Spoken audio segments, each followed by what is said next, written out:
Hello friends, in this video we will see what is Git, why it is needed and different ways to use Git.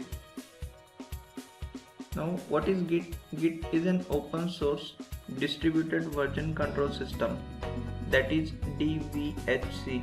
It is an open source project originally developed in 2005 by Linus Torvalds. He is the creator of Linux operating system kernel. As it is a open source, it's freely available to use. It is the most popular and most used version control tool right now. Why a version control system like Git is needed? In real life projects, generally multiple developers work in parallel. So a version control system like Git is needed to ensure there are no code conflicts between developers.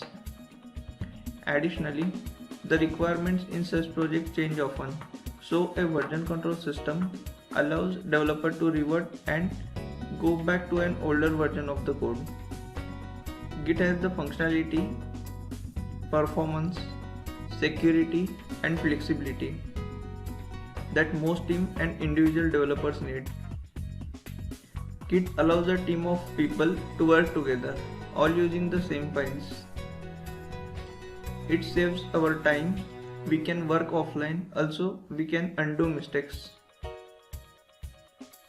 Git is helpful to anyone who writes code or track changes to files. There are two ways to use Git. First is command line, that is a terminal way, and second is a desktop app that has a GUI, that is a graphical user interface. In next video we will see important Git commands that every developer should know. Thanks for watching.